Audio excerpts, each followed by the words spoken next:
Some sources say that it was Livia's commission for Augustus's birthday, but then others say that it was unveiled on Livia's birthday, who knows. But this is an altar. This is an altar that survived, thank God. It's all done in marble.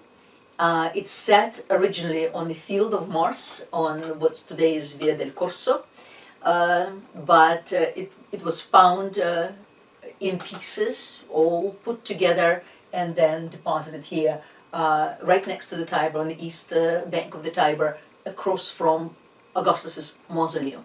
It is called the Altar of Peace, or Ara. Ara is the altar, Pacis of genitive of peace. So it's the Altar of Peace of Augustus. And essentially what you're looking at is just the enclosure to the altar. The altar is inside. This is the wall that encloses the altar, and this is probably one of the greatest single sculptural / architectural pieces that came down to us. Was built, you see, between 13 and 9th BC. This is what it looks like. So you see what you're looking at are the walls. Here are the walls, and the altar itself is inside, right there. The structure, what's brilliant about this structure is that it tells us so much about the Augustan age and about how they felt, what they thought. So the sacrifices are being offered on the altar, and then outside, as you see, the west and the east part on top here, there'll be a sculptural decoration, figural sculptural decoration, as on the sides, on the south and north. While these sculptural decorations on the east and the west are mythological, the ones on the north and south are the actual court of Augustus. His family, his inner circle, those who are closest to him. So we can actually see them. So there's the altar in the middle. Here is a procession of Augustus and his imperial family, and the priests, Augustus, priests, imperial family. On the other side, again, priests and imperial family on the top. And then on west and east, there are the mythological reliefs. There's the goddess of earth, and then the goddess Roma personified, who is sitting down and who is armed. And then here the discovery of Romulus and Remus by the wolf, and then Aeneas, and then of course Aeneas, who sacrifices on reaching the land of Latium. Now the lower story, the lower level, is acanthus leaves with trellises, acanthus leaves with acanthus plants, in fact, that spread its trellises everywhere, and it's very, very beautiful, with the whole bunch of little animals and creatures crawling around. Again, to show the prosperity of the land, to show the abundance of the land under peace and prosperity, under peace that Augustus established. So here we go. We're looking now at Aeneas sacrificing at the altar as he reached Latium. Now, watch this, which is very, very interesting. Just around the corner, we see priests, lictors, and Augustus, followed by his family. And look what Augustus is doing. He's dressed exactly like Aeneas, right here. There's Augustus, there's Aeneas. Aeneas is holding a plate with offerings, and Augustus is holding an identical plate with offerings. So in other words, when one walked around, one had absolutely no chance of mistaking the descent. This was the same as Aeneas established Rome, the forefather of what Rome will be. Augustus now is Aeneas. This is at the same time as Virgil is in fact writing the Aeneid. So it all goes together. Poetry, sculpture, architecture, it all is very much, it's very purposeful and directed at one goal: to show the great antiquity of the present line. Never mind that he is the great nephew of Caesar. He is the personification of Aeneas, and he is the one who brought prosperity and happiness to the land. So there it is. And here are all the trellises. This is the acanthus trellises, and then beautiful swans emerging from them and various other creatures. Here's Aeneas, and he has a plate in his hand.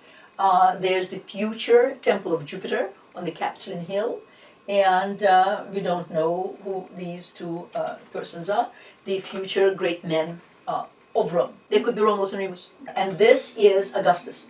And as you see, he looks just sort of like Aeneas, and he has the same golden plate here in his hands. There. Here's Aeneas with the gold plate. Here's Augustus with the same gold plate. And then he is surrounded, these men are lictors, they're bodyguards, and then the priests around him, and then his family, as we will look. Another one, on the other side now, on the other side, one of the best preserved reliefs is that of Telos. We don't exactly know, Telos meaning the personification of Earth, but she also could be the personification of the goddess Roma, because we do have the goddess Roma sat here in her full armor as the goddess who is completely capable of defending herself and those areas that she controls. So it would make perfect sense that while here she is in armor on one side, on the other side she's now in peace. She doesn't need armor any longer. Again, she's a great Roman matron who has two boys, perhaps Romulus and Remus again, and one of them is in fact holding an apple. Aeneas is the son of Venus who received an apple from Paris. Yes, but apples are here again, and anytime you see this billowing cloth, it's personification of one thing or another, and these seem to be personifications of sea and air, because this one is sitting on some sort of, on a very tame sea monster, completely tame. No more pirates, the roads are free, everybody can go through the Mediterranean safely. So this is a tamed sea monster, whereas here the other personification is flying off on a swan. So everything is in peace, everything is beautiful, everything is calm. Here is what it would have looked like, presumably, at the time. With the acanthus, this is the acanthus leaves, with this, the trellises, there are the swans, there's a swan here as well. Here's the sea monster.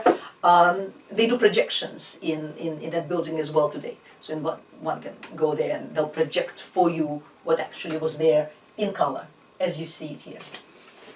And it is all framed by these acanthus pilasters. Here again, that same idea. Here is Augustus, right there, and here's Aeneas. And this is what they look like today. In fact, we don't see Augustus here. Augustus is over there. This is the imperial family, and there are all sorts of conjecture as to who is who. Augustus, in fact, has not survived nearly as well as his court. There he is. There's only half of him that's survived, but there he is, as he presumably was. The idea of this procession possibly is taken from the Parthenon, that Greek temple, because the Parthenon has a frieze on the inside of the so-called Panathenaic procession. Once every 4 years, the Athenians would get together, and it was a great festival. They would all proceed up the Acropolis. So that procession is depicted in the Parthenon. It's very different from this. The horse riders there's a lot of space in between each individual, even the ones that just they're on foot, not necessarily on horse. But it's possible that this is in fact taken from there. Here they're very condensed, as you see in the real life. One would really have to. There wouldn't be enough space for everybody to be there. So the artist condensed them all together. It would be very uncomfortable to walk that close to one another. But nevertheless, it's done in a very naturalistic way. So we can be certain, for instance, of Augustus, but as I said, there are all sorts of conjecture as to who is who in this frieze. It was very important for Augustus. Now the young children are for the first time depicted in the procession of this type. And the reason for that was that Augustus was very keen on encouraging childbirth among the patricians and the knights, because both of those groups, in fact, the productivity declined, the birth rate declined, whereas it was increasing against the proletariat. And the reason they were called proletariat was because, that's where the name comes from. Proles means children. As I said, it was very important for Augustus to encourage the birth rate, and a number of laws were put forth for that, to that purpose. Augustus in general wished to bring back the old values. He wanted to bring back the values of the old republic, the values of the constancy, the firmness, the discipline, the frugality. So all of that. He had a very conservative mind in this respect. Here's the altar itself with these very steep steps, which were of course reconstructed as you see. And then on the walls there would be the bullocks, the skulls of bullocks right there, and then in between the garlands, because the bullocks would be sacrificed at the altar. So these skulls were ubiquitous. Now, the interesting thing is that Augustus was the one emperor who actually wrote his autobiography. In other words, he wrote his res gestae. Now, in Latin, history, one did not use methodology. One did not try to find patterns in historical development. All of this intellectual pursuit was completely foreign to the Romans. For the Romans, history meant things done. Res, things, gestae, done. Things that were done. As I said, knowledge born of experience. For them, history was human action. And that's what that res gestae divi Augusti, the deeds of the things done by divine Augustus.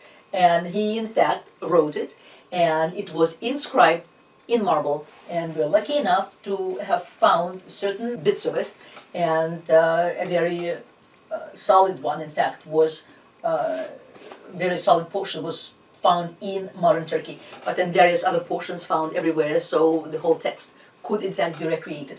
Now this building, this modern building, is the one that houses, this altar is sitting inside this building. This is what it looks like, and then the Italian government made sure to write all these deeds of Augustus on the outside here. And interestingly here, look, they separate the word, they separate separate words, because in Latin at the time words were not separated. But here they separate the words, you see with the dots. And if you know Latin, it's much easier to read it. But here, res gestae, things done. That's what history was for the Romans. Now, Augustus continued the building program of Julius Caesar. As I said, he finished the Basilica of Julius, and then it was called the Basilica of Gaius and Lucius after both of them died. And then the Basilica of Castor and Pollux.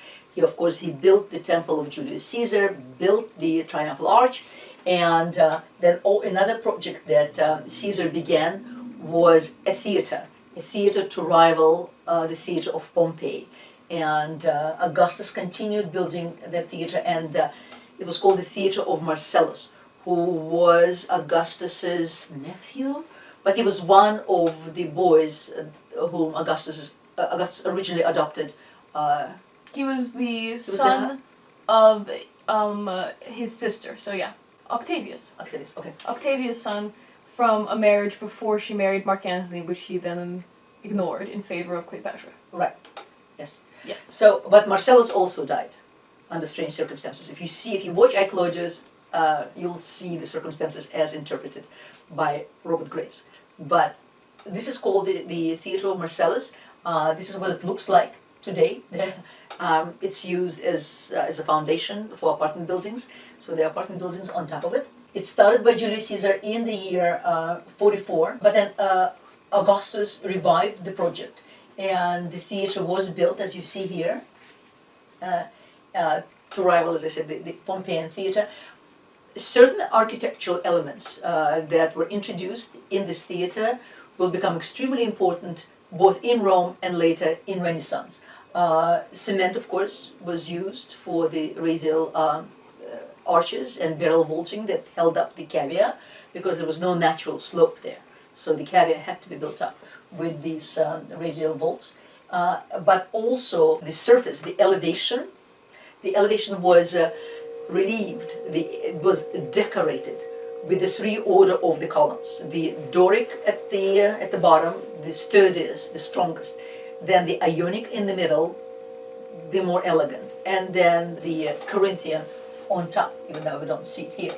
But so here, I mean, these are all non-functional columns. These are not columns, they're in fact engaged columns, so half colonnades. But the order was Doric in the first story, Ionic in the second, and Corinthian pilasters in the third, and then the Colosseum that was built at the end of the first century AD will borrow this method. And then on top here are apartments, and this is just the center of Rome. It's right next to the Capitol Hill. If another interesting, just sort of very light novella, it's called Cleopatra's Daughter. It's by Michel Moran, in which you follow the life of Cleopatra Selene, the daughter of Cleopatra and Mark Antony, after she was brought to Rome after the death of her parents, and how she was made part captor, part ward, and she is interpreted as very interested in architecture, which actually relates very nicely to this class. And you see a lot of the architecture going up at the time through her eyes. And and this also is there. This is towards the end of the book. It's very nice. It's a very nice, lovely book. Called Cleopatra's Daughter by Michel Moran. Michel Moran. Very good. House of Augustus. He had a house on the Palatine Hill. Palatine Hill. That's where all the great villas were. And so we're going to talk a little bit again the decorations, the Pompeian styles. But now, because of the theater of Pompeii is already there in full operation, the theater of Marcellus is being built. Theatrical performances are very popular, and so the interior decorators now begin to decorate walls as if they were theatrical settings, and that's what you see here in the house. There's a supposition that this particular house was the house of Augustus, and this is the room of the masks. There are masks, mask here, mask there, and what they look like, they look, if you remember the Villa of Mysteries, you see a stage, projecting stage, and on that stage in the Villa of Mysteries the action takes place. What you see here is also a stage, but what you see is the painted columns, sort of in a second style, and then very much the understanding of the diminishing perspective. Then inside there's mythological imagery, and then but everything looks as a stage set. Here, for instance, architecture depicted on the wall is a one-story structure with central recess right here under a roof, and two side wings, and on both side wings you see have doors. And what you're looking at is in fact a stage. But the masks that are painted here underscore the stage setting. Here it is, and here you can see the purple line. Here it is, right in the middle, represents the central axis, and the blue lines, they represent the vanishing point, and then the green lines, just a couple of miscellaneous angles in the scene itself. But here you see the whole structure of the painting. Here is another one. It's about 20 BC, and what we see here is kind of a combination of second style, third style together. These are all transitional elements. This particular image here, it's unclear whether it's the idea of just stepping into the space of these figures, or is it a panel that represents a large painting. So it's in between the third and the second, whereas in the smaller ones there's no question that these are third style painting. Here again, more of a third style, even though because of the size of the image itself, by itself, if you just saw the image itself, you'd probably think it's the it's the second style, but and again, color everywhere, of course. Here's definitely the third style painting, and this is in the house of the third son of Julia, who was born after Agrippa's death. So he was called Posthumus Agrippa, the boy, and he had a house near Pompeii in Bosco Tricassi. And well, we looked already at the third style before, so you know what it's about. But your textbooks differentiate. They only treat the first and the second style originally, and then the third and the fourth style later. But I already introduced you to the third style, so you know what this is. So it's a little landscape or anything, or a cityscape, seascape, but done as if it's a panel hanging on the wall. And then the very dramatic ones, the Black Room, and this is Villa of Agrippa Posthumus, and it's the same thing, the third style we talked about, very enervated, very delicate. There's a very flat pediment up above that's held up by some floral elements, and then a couple of medallions then hold up the whole scheme. Very, very, very thin colonnades that, of course, could never hold anything in life, but became all the rage at the time, uphold the structure. And inside there's a tiny, tiny little miniature landscape, and this is what the landscape looks like. Vitruvius, in fact, who lived at the time, hated the third style. He felt that it was very decadent and degrading to the Romans. But, well, here it is. They're very, very dramatic. This is the greatest extent of Rome, and this is now, we are jumping 100 years after Augustus. But we'll return to some of his structures. I just want to show you that this is the greatest extent, and that happened under the Emperor Trajan in the early 2nd century AD. And Trajan, in fact, went over the Danube into Dacia, which is today's Romania, conquered these lands. He also went into Armenia, Georgia, and into Mesopotamia. The Romans basically they'll pull back after that, because they prefer to stay on the west of the Rhine and to the south of the Danube. So they'll pull back from there. They also didn't care about being in Mesopotamia. There was just too much trouble with the Parthian Empire, as you see. So they will pull back also. But this is the largest extent that Rome will reach, and that will happen under Trajan. And it will also go back all the way to Scotland, and then after Trajan, while after Trajan, the Emperor Hadrian will build the wall between the Latin possessions and the Scots. Which the Scottish are very proud of. The fact that Rome was willing to conquer everything, but when they reached Scotland, they said, no, let's just build this wall. We don't want to cross this. Back to Augustus. Wherever they went, throughout that entire enormous territory, they brought their language, they brought their law, they did bring prosperity. There's no question that of course, independence they took away, but the fact is they left people be. So long as they signed up to the state religion that we had mentioned before, and we'll talk about soon. Otherwise, they could speak their language, they could worship their gods. But in addition to law, in addition to Latin, they built roads everywhere they went. They supplied cities with plentiful water, so there was hygiene became paramount. They built theaters, and one of the things, as I said, water for drinking, water for water mills, water for making cement, water. And well, we all know about the Roman aqueducts. The thing is, most of the ducts were underground, because it was much easier to maintain. It was much easier to look after them. They were about 6 feet up, 2 meters high, and 3 meters width, so that a person could actually walk in there and make repairs underground. Because building bridges, building aqueducts was extremely expensive, and they only did it when they absolutely had to.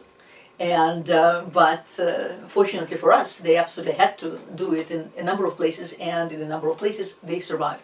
The best surviving aqueduct is in the south of France, near Nîmes, and it's called Pontuga, bridge over the river Gardens, you see, in Nîmes in France.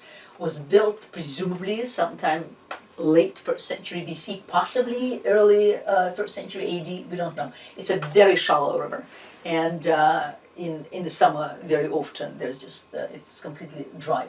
But it's a beautiful, magnificent, majestic structure that also shows us that that yes, while Romans were extremely practical, however, they did have a sense of aestheticism. There's no question about that, because here they built a three-story structure of local limestone, and the first 2 stories they have the arches are identical in width,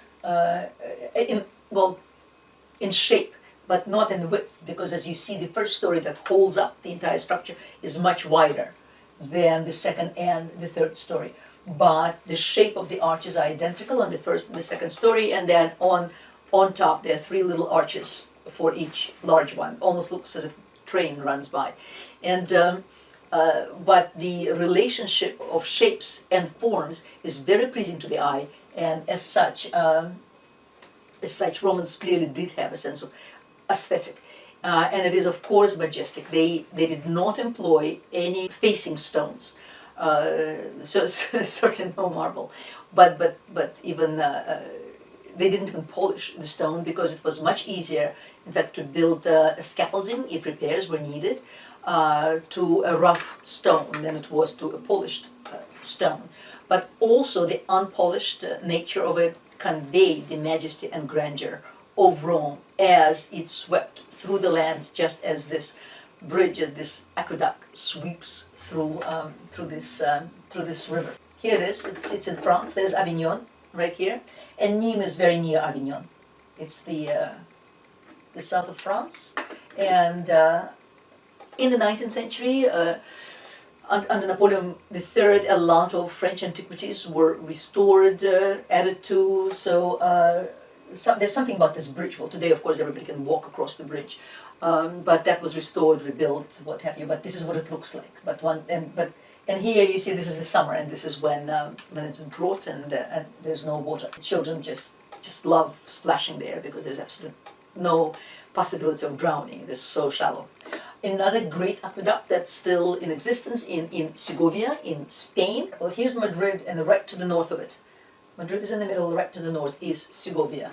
And it is a 2-story structure. Now, both of them are done completely without mortar.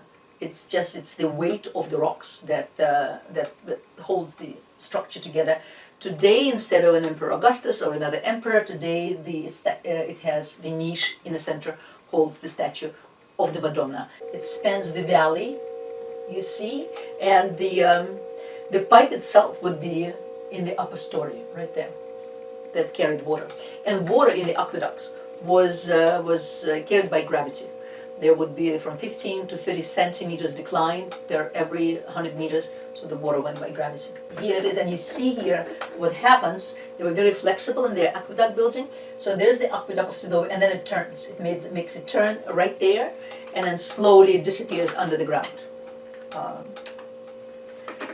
Speaking of triumphal arches, here is one in northern Italy that survived quite well. It is in Rimini. There's Rome here. Rimini is right there, across Italy, across the Apennines, near Ravenna. And back in the 3rd century, a consul by the name of Flaminius built a road from Rome to Rimini. So it's called Via Flaminia. And then Augustus ordered that the arches would be built at each end of the road to mark the beginning and the end of the road. And the one in Rome at the Milvian Bridge, unfortunately, is no more. But the one in Rimini survived. In fact, it was incorporated in the city fortifications. And they are not triumphal arches again. They're markers in this case, and beautiful markers. So the arch very much still is there. These are Corinthian half columns. They are engaged columns, as you see here, and it is identical on the other side. The pediment, as you see, is resting on the cornice as opposed to resting on the columns itself. And it's done in local stone. And another one is in a different place. So here's Rome. We were just in the Rimini here. Now we go across again, almost to France. Here's the city of Turin, in northern, very near Milan, right here. And Milan is here, here's Turin, and the town of Susa is also here. So the next, and these are all structures that survive from the Augustan period, because there aren't many, and we're very happy that they do. There is simple arch, as you see, it was faced with a stone. That's where you get these scars, because that's where the facing was attached to the arch, the single arch, the one-way arch, and it was actually erected to commemorate, again, not a war, even though, of course, there were conflicts there with the Celts. It's in Susa, in Piedmont, beautiful, beautiful area, right at the feet of the Alps. And in the 1st century BC, there was a renewed alliance between the Emperor Augustus and one Marcus Julius Curtius, who was a Celto-Ligurian ruler who had been made king and Roman prefect in the Curtian Alps, at the foot of the Alps. And now there was a new alliance whereby he was no longer the king of these people, but he still was the ruler of these people, and thus he received Roman citizenship. His people received Roman citizenship, and of course his family. So this was a very fortunate alliance. The arch also underscored the importance of the city of Susa as a way into the Celtic lands, Celtic lands. Here it is. It's almost without decoration. Well, we don't know what the facing was. It has no pediment. It has no triangle structure here. It just has the entablature there, and then this cornice is sculpted. Here it is. This is Susa right there. Turin, Susa. How gorgeous this area is. It's really spectacular. Extremely cold. So this one is constructed with white marble from Foresto. The arch, of course, the arch itself, you see, the arch rests on these pilasters and the arcade, and then the entablature, the cornice, right there, rests on the 4 Corinthian columns, and they're full columns. You can't see it very well, but they actually step aside from the arch, and they are full columns on both sides. The upper frieze represents a treaty with Augustus right there in the front, and then down here is Suo Vitarilia, which is the sacrifice of a bullock, a pig, and a sheep. And as such, here's the bullock, and well, these were carved by provincial. This is not imperial artists, the imperial craftsmen. They're done by provincial carvers, and as a result, of course, they're much cruder than things that we see at the same time in Rome. All the animals, in fact, take up the entirety of the height of the frieze, whether it's a bull, a sheep, or a pig. And then the men who are tending Augustus, they're all identical. So there's no individuality in them, as we saw, of course, with the family of Augustus on the frieze in the outer patches. But nevertheless, very interesting, very telling. Tells us about life at the time. Still another arch, not far from Nîmes. Do I have here? Avignon, Nîmes, Orange. They're all in the south of France. Now the debate still continues as to where to place it, and it's called the Arch of Tiberius, and with the approximate date of 25 AD. But there are some scholars today that feel that it could have in fact been erected in the 3rd century AD. Frankly, when I first looked at that, I said, oh my God, how Baroque, how very un-Roman. So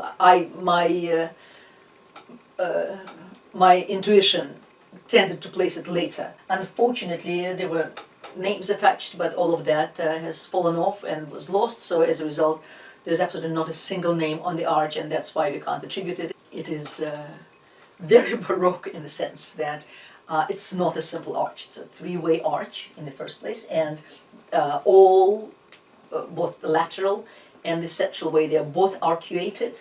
In other words, they're arches. It plays tremendously with light and shade. In fact, it has 2 attics. There's one here, there's another there, and presumably on the upper attic there were statues that were placed on the projecting bases here, and statues in the projecting central area as well. There's a pedimental design in the first attic right here, and then a very elaborate entablature here. I mean, the whole thing is very elaborate, and this whole projection out, in, out, catches the light very dramatically, which is why my intuition was, my feeling was, oh my God, how baroque. It's not a simple arch, and so the engaged columns, Corinthian columns everywhere, and what you see carved are arms and men.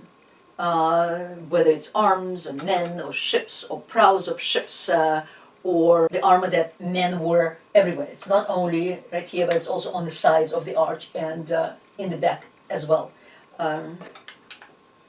Here there are these are the enemy that's tied up, in fact, to their own arms, and then above them are their standards. Here too, arms, arms, arms, and also ship prows. And go back to Italy for a much simpler entry again. This is Avignon, this is Turin. We are very near Susa again, where that other simple arch. Here's Turin, and in Turin there is a gateway which would sort of follow the example of triumphal arch, sort of like the one in Rimini. Augustus caused to build two arches at the beginning of the Flaminian Way near Rome, and then in Rimini the other one. This one is considerably more spread. In fact, it was part of the entire conclave with the courtyard and the defensive mechanism. Represent primary archaeological evidence, Roman face, best preserved first century Roman gateway. And now the two central arcuated ways are identical, even though this one seems bigger because the bricks are laid out around the entire arch as a decoration, and here you don't see them as well, even though you have them here as well, but here, so this one appears larger. And so these were for carriages and for horse and chariot traffic, whereas the ones on the side were for pedestrian traffic. And then here these are walkways where sentries could walk around and observe the surrounding territory. Temples. We are back in France, back to the Roman religion, the state religion. During the life of Augustus, as I said, temples were built to him outside of Rome. In France, in the East, in Spain, temples were built not quite to Augustus himself, because that he wouldn't allow, but to Augustus and Roma, and the goddess and the personification of Rome, or Augustus and Venus. So he would always be a part of something, of a larger, of a greater scheme. It will be called the Imperial Cult. But when it first developed, I mean, obviously there'll be the madmen like Caligula or another one, Nero, who felt themselves to be divine and demanded personal adoration. But in regular times, what this imperial cult meant was sort of allegiance to the flag. That's really what it was. These temples to Roma and Augustus were built around the empire, and yes, it was required of the conquered nations to accept this cult, to accept allegiance to the flag, to accept the Roman flag.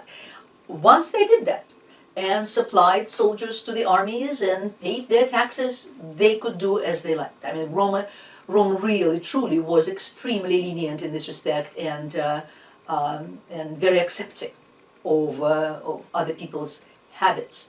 But the imperial cult was important. Polytheistic societies very much accepted it, so it's just another religion. It was no big deal. And just sacrifice at the temple once a year, and then you're allowed to live as you like, and in fact everything is made easy for you to become prosperous and safe. So that's what it was. That was the imperial cult. One of this temple did not survive terribly well, but it survived. and this is the temple to Augustus and Livia, his wife. And that was, in fact, before either of them was deified. So it's very possible that originally it was dedicated maybe to Augustus and Venus, to Augustus and Roma, and then with time, after Livia was deified, it switched then to Augustus and Livia, but we don't know. But you recognize it. It goes back to your typical Etruscan Grecian temple. In fact, in this case, there are freestanding columns in the front and on the sides. It's like a miniature temple of Jupiter on the Capitoline hill. No columns in the back. The columns are Corinthian order, and there's just one cella right here. Preservation, well, it became churches, as I mentioned before. Very often these temples, those that survived, they were turned into Christian buildings with time, and as a result they survived. And Vienne is right there in France. And then from here we go back to Avignon, to Orange, and you have seen that this one before. I showed it to you before.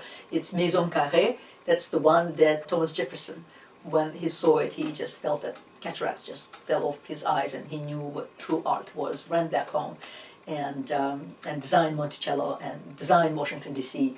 and then after he died, it was, I mean, his projects were his designs were taken really as a base for the future design of the Capitol and many. I mean, also the University of Virginia, of course.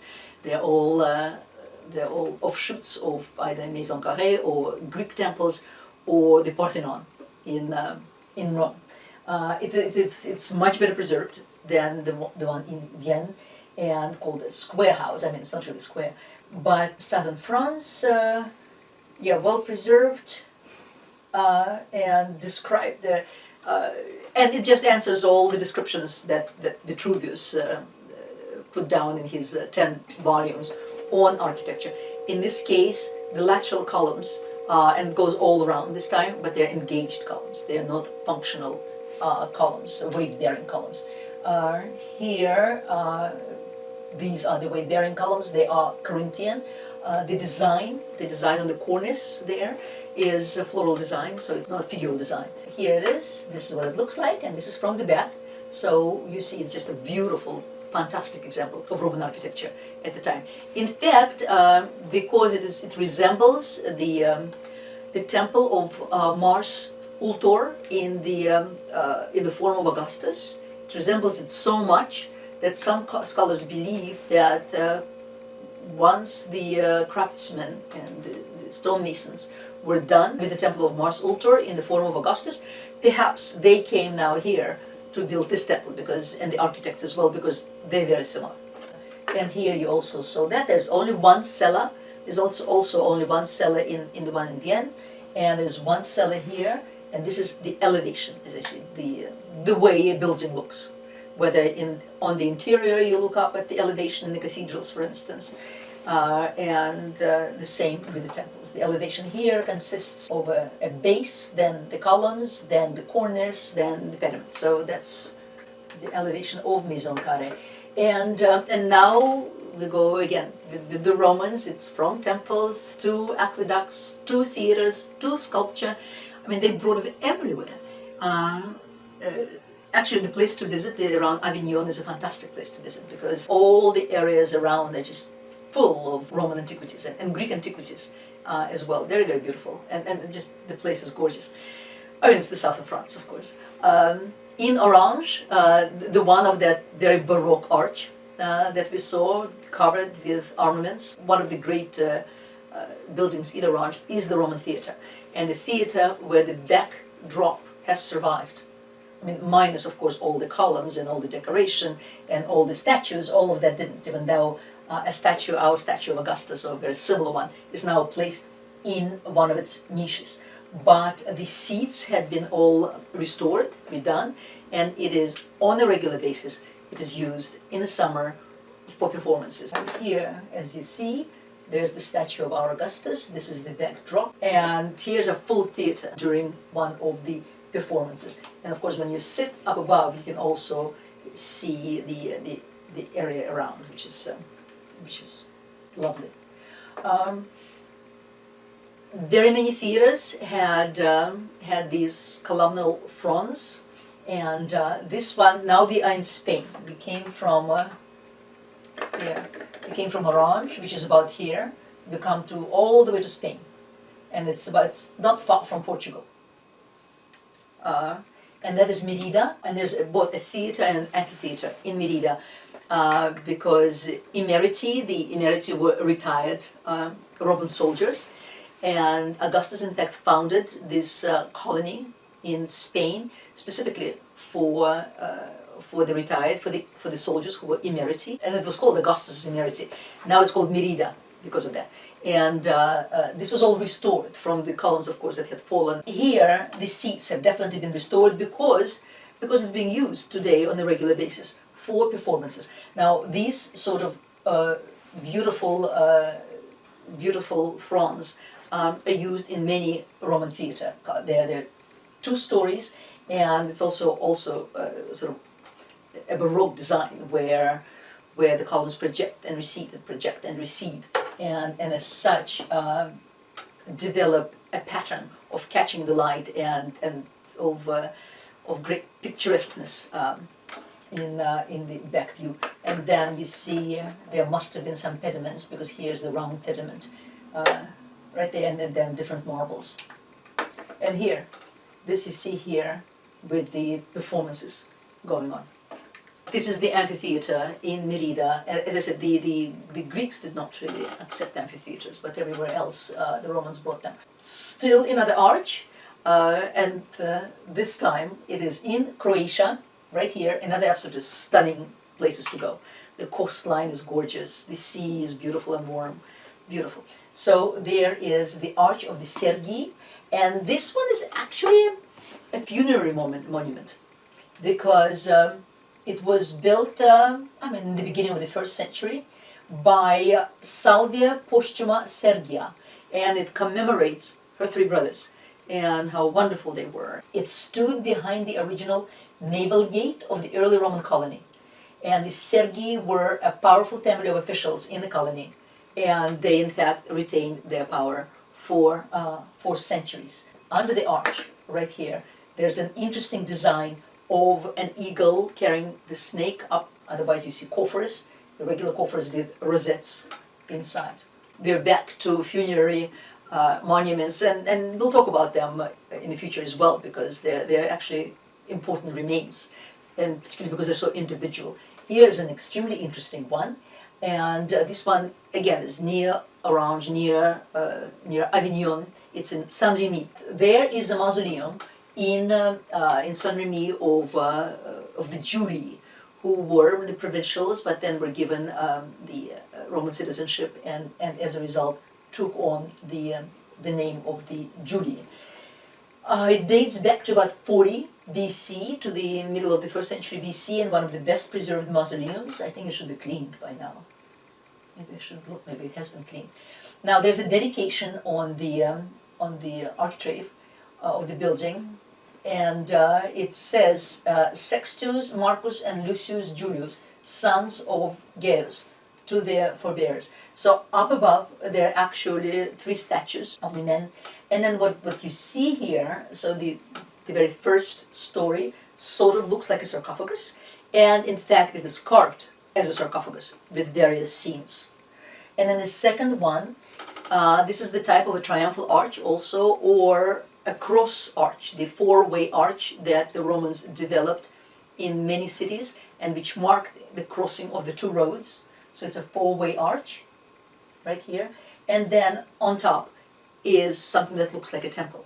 And so there's a combination of funerary element, of triumphal element, and a sacerdotal element, a sacred element, as in a temple. And as such, it is quite interesting. Here is the bottom part, and then on top there's a battle of the horsemen, and on the bottom actually there's a battle between the horsemen and Amazons. and that they clearly took from the Greek sources, because they obviously, through the Romans, they now became accustomed, they became acquainted with the Greek culture, but also the Greeks were there. Marseille, the city of Marseille, was a Greek city originally until the Romans swept over. So this is a combination of, they clearly want to show that they're heirs both to the Roman but also to the Greek pedigree, because both of these cultures were there. So you see, the Romans just spread their influence everywhere, and we still live with those influences. I mean, the Roman roads are still there. As you see, the aqueducts are still there. They're still being used. Maybe not for water, but they're used to cross the rivers.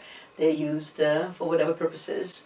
And of course, the Code Napoleon, the Napoleonic Code, was firmly based on Roman law. We have finished for today, and we'll see each other and discuss it.